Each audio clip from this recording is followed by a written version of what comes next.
What do you get when you get 2 revenges and a TIFU? Well, I'm Vince. This is the RR Show, and what you get is this episode of the RR Show. This is the story we're going to start with here. From r/PettyRevenge, posted by user sadcombination9471.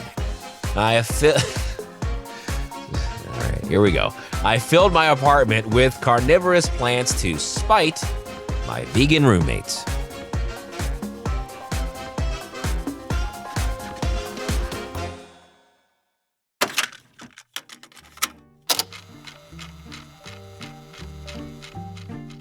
Okay, so I, 24-year-old female, have been living with my roommate, a 26-year-old female, for 3 years. My roommate is a strict vegan and has been since she was 14. I, however, am not. This has never been a problem since I think people can do whatever they want with their lives, and I've never tried to change her mind about being vegan. My roommate is a bit of a plant lady. She's been collecting and raising different types of plants for years and has amassed quite a collection. She even puts little sticker labels with the names she's given them, which is adorable. She's truly one to die for her plants. I think this is cool, but have never really interacted with them besides watering them whenever she's out. It really doesn't get in the way of my life, so I don't care that she's obsessed with them. And I'm glad she's got a hobby. Here's why the problem begins. 2 months ago, she visited a conference on animal products and came back with a more fiery spirit. She started going to events regularly, became a local activist, started preaching to people in the street, etc. Now, this isn't a problem. She's a human being who can believe whatever she wants.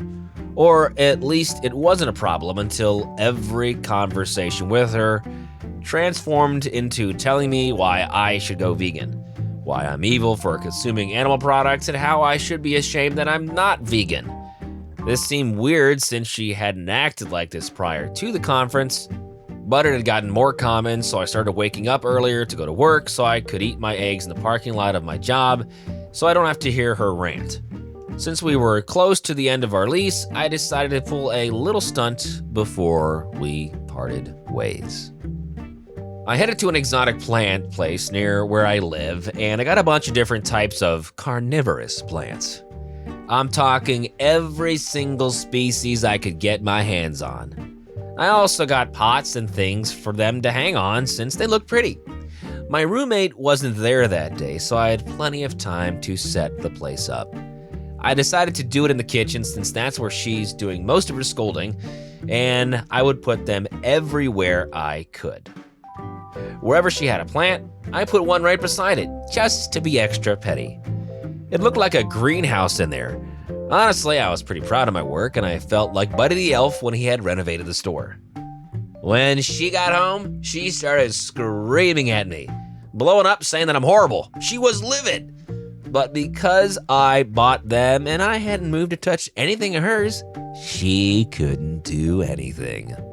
It's been like this for at least a few weeks, and I've been caring for them daily, even researching the best ways to keep them alive and purchasing products so they can thrive. Honestly, I've actually gotten pretty fond of the plants. I went as far as naming and labeling them. I'm moving out today, so I thought I'd tell this story, but it's kind of crazy.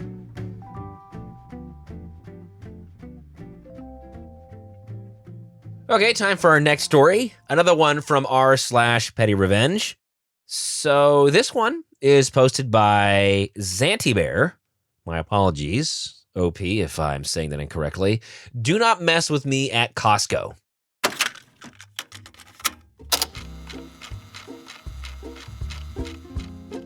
A couple of weeks ago, after checking out a Costco, I was doing the normal routine for loading purchased items into the vehicle. I quickly and efficiently transferred everything from the cart to bags in the backseat of my truck. This usually takes me about 90 seconds to do before returning the cart. I don't like to hold strangers up and generally want to get home and swim around in my Costco purchases like a middle-aged Scrooge McDuck. Halfway through said process, some guy pulls up behind my truck and puts on a signal, intending to take my space as soon as I'm done. No problem. I'm moving fast, but then this jerk has the audacity to look impatient after about 3 seconds and vigorously waves for me to hurry up. Seriously, dude, you just got here and you're trying to rush me? My process is flawless, and you have the gall to act like I need to hop to your tune?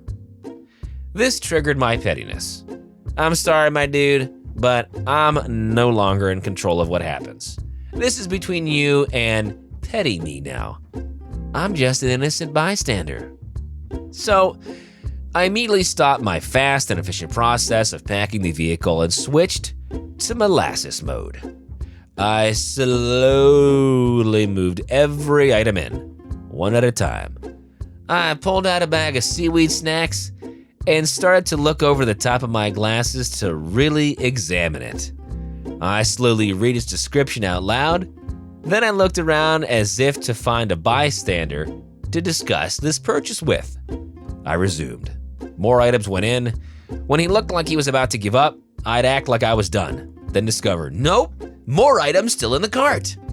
This drug on for about 5 minutes, making him wallow in place, trapped by the sunken cost of how he already waited. I'm now done, and getting behind the wheel.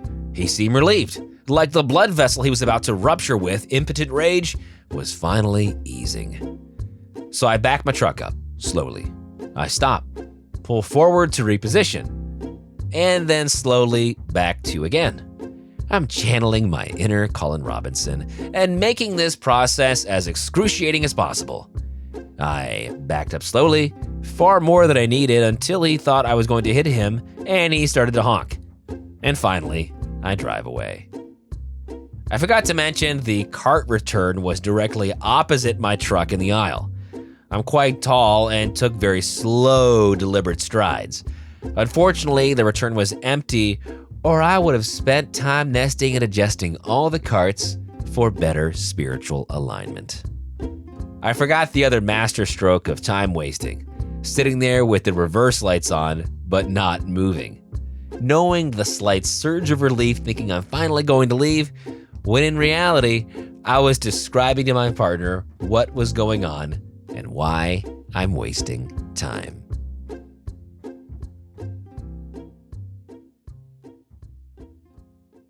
From r/TIFU, posted by user J_W_A. TIFU when finally realizing nothing is wrong with my mouse.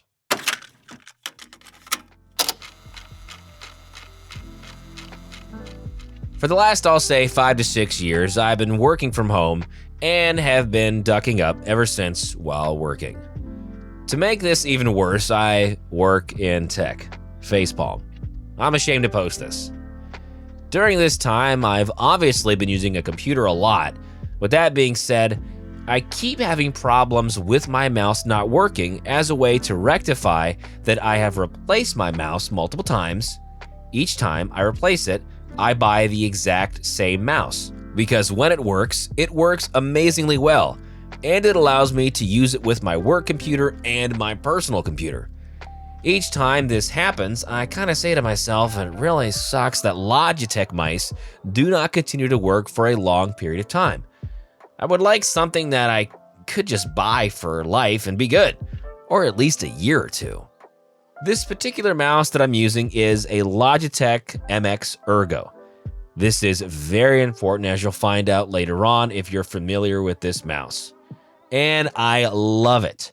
However, randomly, it will just stop working as I'm using it. So most of the times I assume, okay, it needs to be charged. So I'll plug it in to charge it and use it while charging, but it's still ridiculously slow. So when I say it stopped working, it still works, but as you move the mouse around, it's very slow, while it's normally extremely zippy. While using it while plugged in doesn't work sometimes, I'll restart my computer multiple times because there have been occasions where I've charged it, restarted my computer, and maybe come back the next day or overnight, and now it works again like normal. So frustrating. There's also been other times where it hasn't returned to normal and charging hasn't helped and rebooting hasn't helped. And with those instances, I've bought another mouse. Same model, get it all set up, and it works fine like expected. Last night, while trying to fix my server, the same thing happened. My mouse slows down. It's not very responsive, moving very slowly, so I plug it in, restart my computer a couple of times, and still no change. So this morning, I come back to get it ready for work, and it's not working. It's still doing the same thing, so I open up the Logitech software to see maybe there's a setting I could change. I've already increased my mouse speed to 100%, and it hasn't made a difference. I look at the settings, and then I immediately realize that I have been ducking up each time I buy a new mouse because of this problem. It appears that next to the trackball is a button I never use. Well, I never use it on purpose, but apparently I've clicked it or hit it a bunch of times in the past, and said button enables precision mode, which dramatically slows down the trackball. Over the past 3 years, I've purchased either 4 or 5 new mice, could be more, and there hasn't been anything wrong with any of them. It's just that at some point along the line of using it, I press this little button and it changes the mouse precision mode, and it drives me crazy. And eventually I buy a new mouse to fix the problem when all I needed to do was click the button. Who the fudge needs precision mode? Why is this button even there? Why didn't anyone ever tell me it was there? Can I return these obviously working mice years later? So many questions I have.